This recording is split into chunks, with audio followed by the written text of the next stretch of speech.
สบายดีพบกับซ่องบอใส่ปลาแดกกูบอสแตกเนาะกับค่อยไอสุเส้นเก่าเส้นเคยมื้อนี้ก่อนสิมากินข้าวเนาะให้สมบรรยากาศธรรมชาติรอบๆเนาะคุณโอ้น้ำหมอกกลัวผูอยู่คุณเนาะนี่ธรรมชาติงามหลายท่านผู้ชมตีนภูเลยเนาะสบายดี FC เบิร์ดสคูทุกคนเนาะมาได้มากินข้าวนำกันปิงป่านี่ปิงป่ากินข้าวป่ามื้อนี้แซ่บๆปิงป่าเครื่องโตกับแจ่วมะเขือกินแบบง่ายๆท่านผู้ชม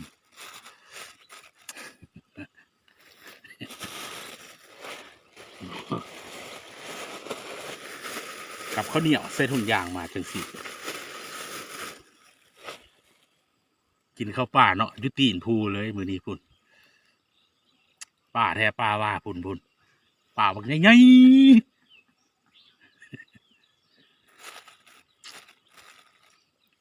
แจ่วมะเขือเนาะคำแรกแหกมา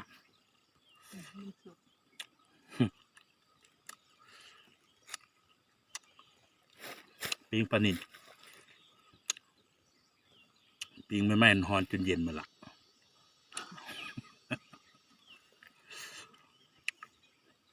อยู่กับธรรมชาติมันก็จังซีละอากาศดีอากาศบ่มีพิษมีภัยมื้อนี้อยู่ตีนภูเลยเนาะอากาศดี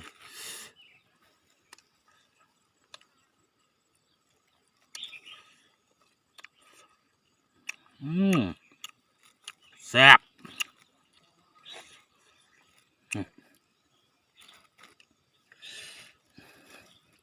แบบง่ายๆท่านผู้ชม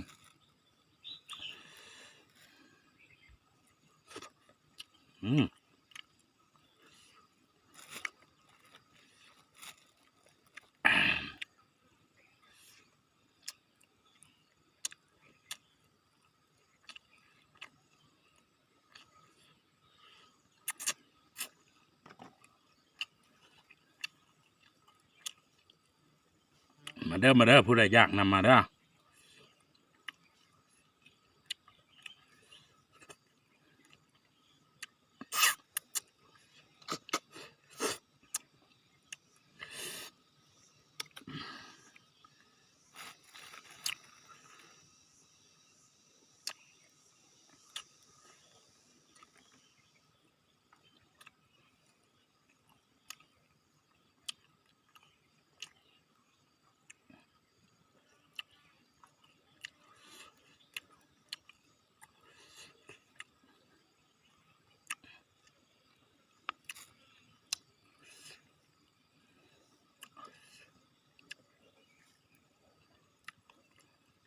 พื้นท้องมันแซ่บ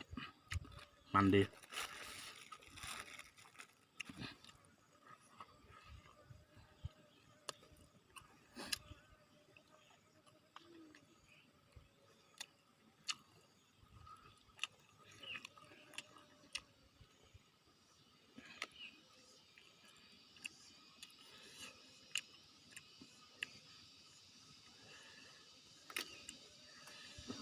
ไปเข้ามาเบิ้งแล้วก็กดติดตาม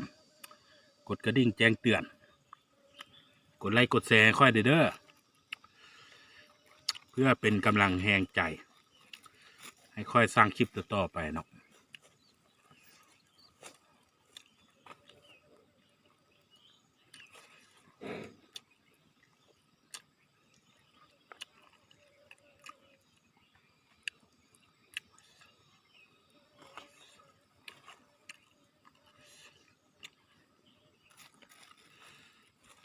กินผู้เดียวก็แซ่บท่านผู้ชม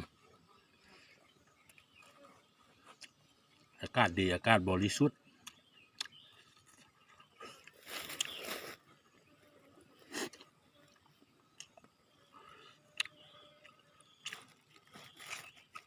แมลงวันดูใส่กระมีเนาะแมลงวันนี่เนาะ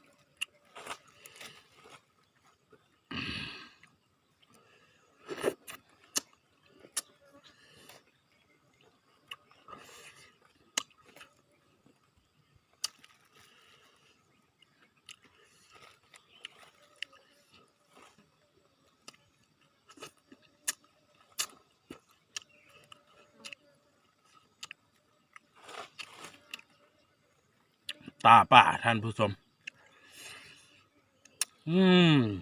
แซ่บกินปลาให้กินตามันก้อน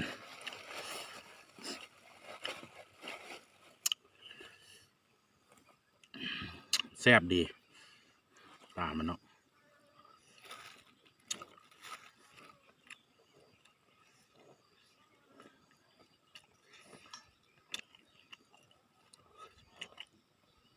พุ่นอยู่จอมพูพุ่นให้อากาศดีดี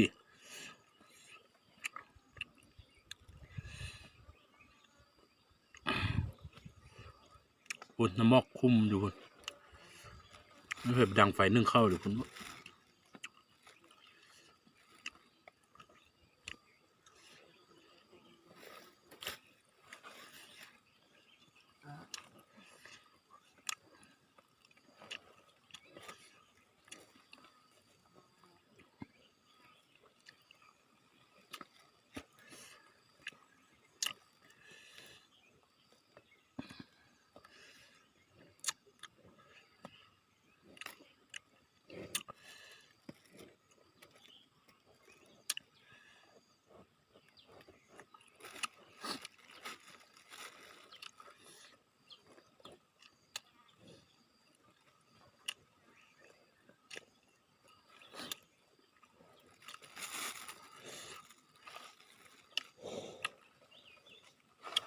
จะมะเขือเนาะ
สำหรับคลิปนี้ก็จบสำนี้เนาะ